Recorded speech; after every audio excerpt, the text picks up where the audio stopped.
So, we have discussed about how what paradox is. Paradox is the combination of two very dissimilar, different items, ideas, and so on, and those are brought together to create a poetic effect. We discussed two poems by Wordsworth. One was "It is a Beauteous Evening," the other is "Composed on Westminster." Now let's come to the another case study. That is the main case study of this particular essay, and that is Donne's canonization. I'm sure most of you are familiar with the particular poem. You might have studied it perhaps in your previous semester, or maybe while your undergraduate studies. But it would be useful if we could open the poem while reading this particular analysis by Cleanth Brooks. So just open the poem in your nearby you and just keep it open, and let's go through the analysis. So if we had studied uh, if we had studied canonization, what we can see is that it talks about love. Specifically, the main theme of the poem is physical love. So Donne uses paradox to combine love with divinity. That is, physical love is compared to divine love.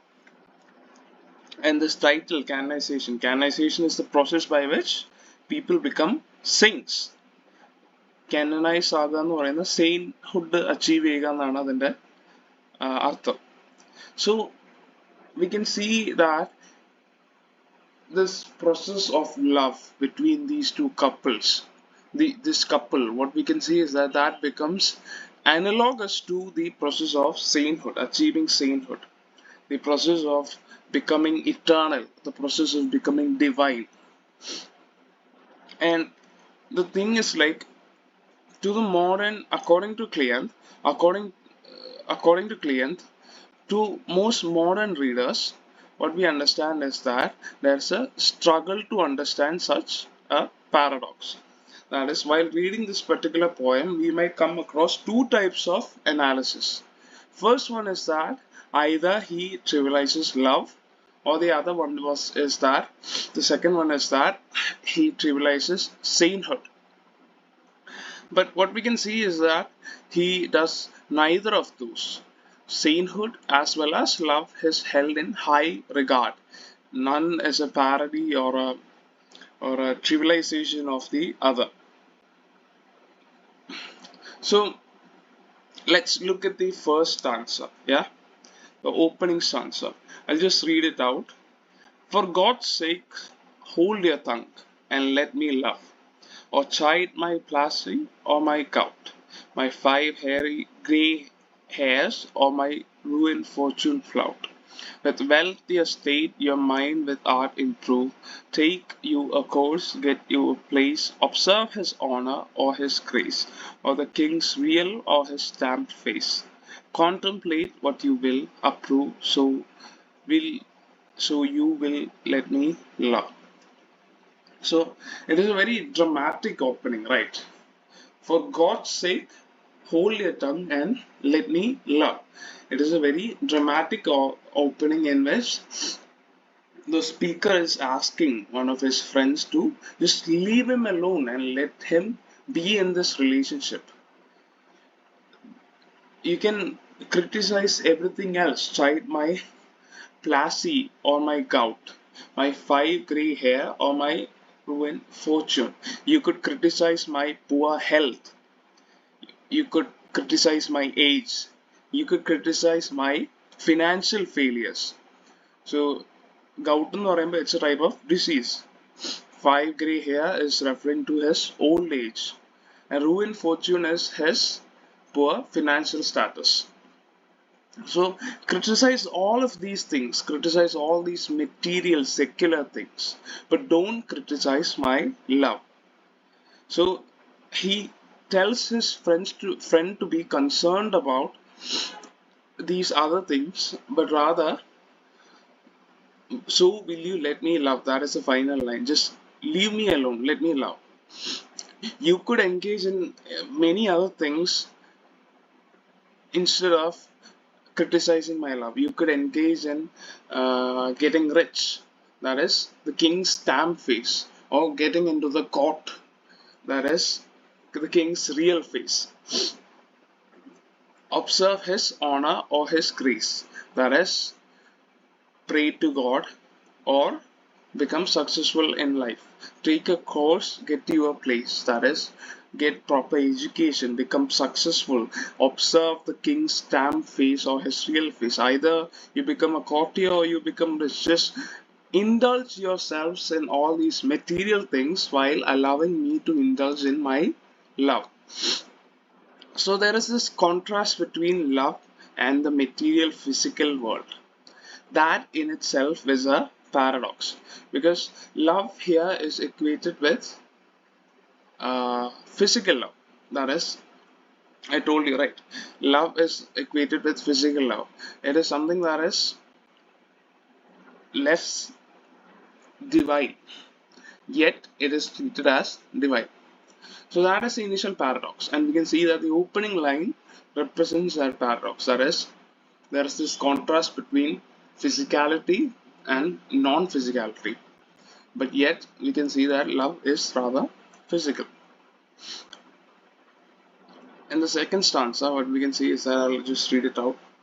Alas, who's injured by my love? What merchant ship have my sighs drowned? Who say my tears have overflowed his crown? When did my coals of forward spring remove?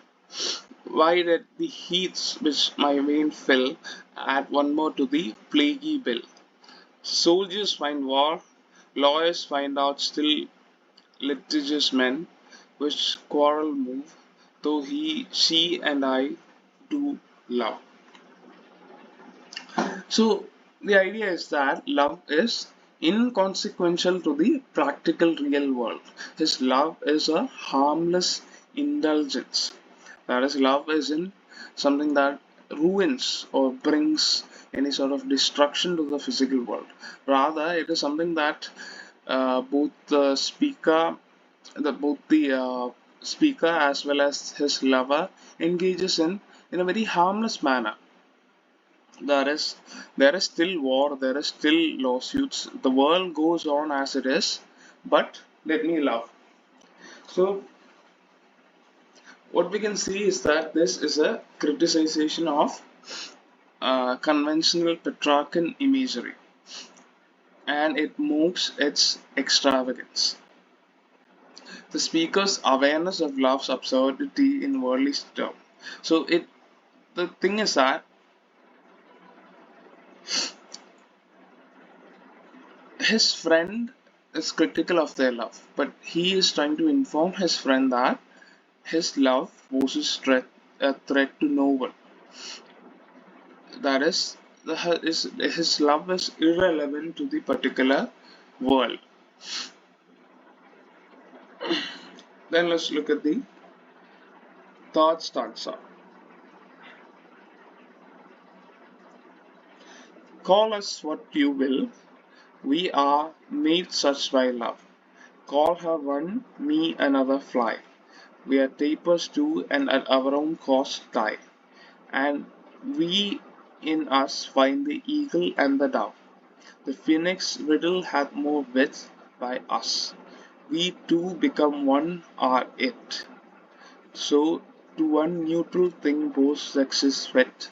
We die and rise the same, and prove mysterious by this love. Call us what you will, we are made by such love. That is, they get their own existence from such a love. Call me another, call me one, call her one, me another fly, where tapers do we die at our own cost. So here we can see the paradox really taking place. Two very different things which are brought together. That is, they are made by such a love. That is, they are alive because of such a love. We are that love. Without love, we cease to exist. But at the same time, we are tapers to, at our own cost, die. The very next line we can see that they're like flies being drawn to a fire. Taper means a candle. So flies being drawn to a fire. So they are given their existence by love, but yet they also die by their love. So that is a paradox. Life and death are brought together. Two very different things which are brought together to create a poetic effect. And in us find the eagle and the dove. Again, a bird of prey and the bird who is the prey. So both things are brought together, and both sexes fit in one neutral thing. That is, what we can see is that again paradox. Two different things, male and female, are brought together. We die and rise the same and prove mysterious by this love. We die and rise the same. Sorry.